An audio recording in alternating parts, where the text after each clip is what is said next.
Hello friends, welcome back to your channel. तो जैसे कि आपको पता है एबीवीएमयू के काउंसलिंग के रिजल्ट अब डिक्लेयर हो गए हैं। आपको अपनी सीट अलॉट हो गई होगी और कुछ बच्चों को सीट अलॉट नहीं हुई होगी। अब यहाँ बच्चों को दो कंफ्यूजन है।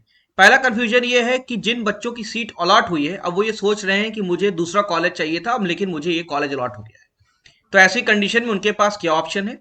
और दूसरे बच्चे कंडीशंस की ये है कि वो ये कह रहे हैं कि मुझे कॉलेज अलॉट नहीं हुआ है, तो मुझे अब क्या करना चाहिए। ये दोनों ही कंडीशन इस वीडियो में डिस्कस करने जा रहे हैं। तो स्टार्ट करते हैं वीडियो में, इसको आपको लिख के समझाता हूं।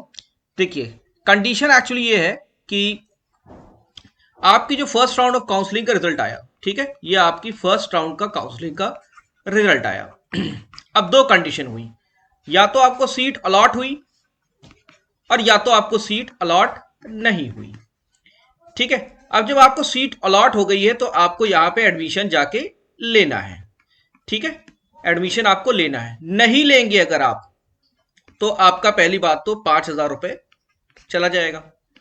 ठीक है, दूसरी कंडीशन क्या है कि आपने सीट तैयार है आप लेने के लिए। ठीक है, आप कह रहे हो मैं सीट लूंगा, लेकिन आप संतुष्ट नहीं है इस सीट से और आप चाहते हैं कि मैं दूसरी सीट लूं, ये मुझे कॉलेज नहीं चाहिए।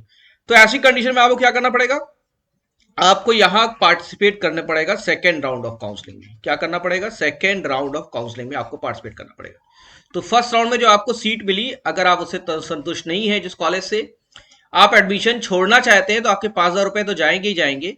आपको री रजिस्ट्रेशन करा के सेकेंड राउंड ऑफ काउंसलिंग में पार्टिसिपेट करना पड़ेगा। री रजिस्ट्रेशन का मतलब यह है कि 500 रुपए तो नहीं लगेंगे आपके यहाँ पे, लेकिन 5,000 रुपीज आपको सिक्योरिटी मनी फिर से जमा करके सेकेंड राउंड ऑफ काउंसलिंग में पार्टिसिपेट करना है। तो ये तो हो गई पहली कंडीशन। दूसरी कंडीशन ये है कि सीट नहीं मिली आपको। ठीक है, तो इसका मतलब क्या है, आपके पास कोई ऑप्शन ही नहीं है, आप automatically second round of counselling में चले गए। ठीक है, आप सेकेंड राउंड ऑफ काउंसलिंग में अपने आप ही वहां पे आप पहुंच गए। ठीक है, और आपको यहां पे कोई भी री रजिस्ट्रेशन या 5,000 रुपए देने की जरूरत नहीं है। ठीक है, आपका जो 5,000 रुपए जो फर्स्ट राउंड में सबमिट था वही आपका काउंट हो जाएगा।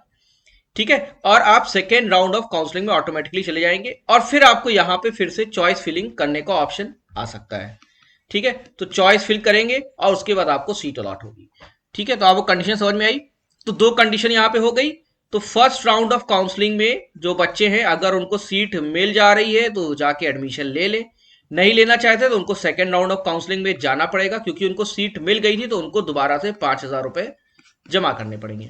दूसरी कंडीशन ये है कि सीट आपको नहीं मिली तो आप automatically second round of counselling में चले गए, लेकिन आपको 5,000 रुपए दोबारा जमा नहीं करने हैं और सेकेंड राउंड में फिर आपको चॉइस फिलिंग करनी पड़ेगी। यहां पे भी जो बच्चे हैं उनको भी चॉइस फिलिंग करनी पड़ेगी। तो ये चॉइस फिलिंग और ये चॉइस फिलिंग दोनों कंडीशन में होगी। उसके बाद सेकंड काउंसलिंग का रिजल्ट आएगा। रिजल्ट आने के बाद आपको सीट अलॉट होगी। नहीं समझ में आएगा तो आपको third round mop up round में जाना है। तो ये कंप्लीट इन्फॉर्मेशन है, कॉन्सेप्ट बिल्कुल क्लियर कर लिया। कोई कंफ्यूजन हम कमेंट बॉक्स में जरूर लिखिएगा। बने रहिए हमारे चैनल के साथ। Thank you very much and best of luck.